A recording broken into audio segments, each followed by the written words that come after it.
రోజులు మునుగోడు నియోజకవర్గంలో ఒక పండగ వాతావరణం తీసుకొచ్చినందుకు అటు బీజేపీ పార్టీకి కానివ్వండి, ఇటు టీఆర్ఎస్ పార్టీకి కానివ్వండి, మునుగోడు ప్రజల తరఫున ఒక ధన్యవాదాలు చెప్పాల్సిన అవసరం ఉంది.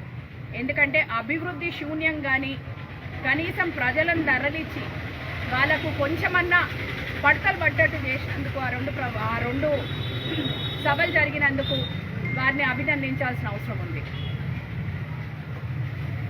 ఎక్కడ కూడా ప్రజా సంక్షేమాన్ని విస్మరించి రెండు పార్టీలు కూడా కేవలం రాజకీయ లబ్ధి కోసం ఒకరి మీద ఒకరు కీచులాట బురద చల్లుకోవడం తప్పించి అసలైన మునుగోడు ప్రజలకు కావాల్సిన ఏ సంక్షేమ పథకాల కోసం అని చెప్పి మాట్లాడినారో, ఏ సంక్షేమ పథకాలు వస్తాయని చెప్పి ఎలక్షన్ తీసుకొచ్చారో దాని ఊసు జాడ ఎక్కడ కనపడతలేదు. మీరు ఒకవేళ చూస్తే మన గౌరవ మాజీ శాసనసభ్యులు రాజగోపాల్ రెడ్డి గారు మా సోదరులు ఏమన్నారంటే, నేను రాజీనామా చేస్తే అభివృద్ధి జరుగుతుందని.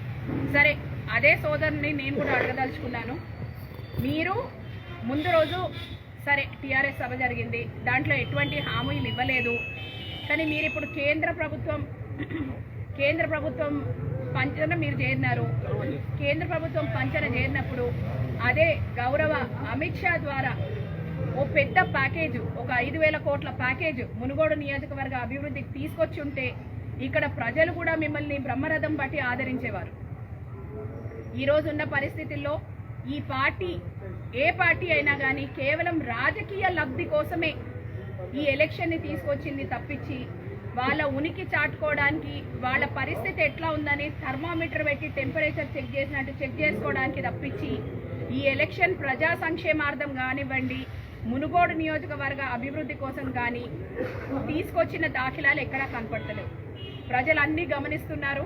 ఖచ్చితంగా ఈ వచ్చే ఎన్నికల్లో ప్రజలు చెప్పాల్సిన సమాధానం వాళ్ళ ఓటు ద్వారా ఈ రెండు పార్టీలకు కూడా చెప్తారు. మునుగోడులో కాంగ్రెస్ పార్టీని ప్రజలు ఆదరిస్తారు అని చెప్పి చెప్పుకుంటూ నేను సెలవు తీసుకుంటాను. హాయ్ ఫ్రెండ్స్, మా టుడే టుమారో యూట్యూబ్ ఛానల్ చూస్తున్నందుకు చాలా థ్యాంక్స్. మరిన్ని లేటెస్ట్ వీడియోస్ కోసం వెంటనే సబ్స్క్రైబ్ చేయండి. అలాగే ఈ బెల్ ని కూడా రింగ్ చేసేయండి. మా నోటిఫికేషన్స్ అన్ని మీ మొబైల్లో వస్తాయి. అలాగే మా వీడియోస్ మీకు నచ్చితే లైక్ చేయండి, షేర్ చేయండి, నచ్చకపోతే కామెంట్ చేయండి.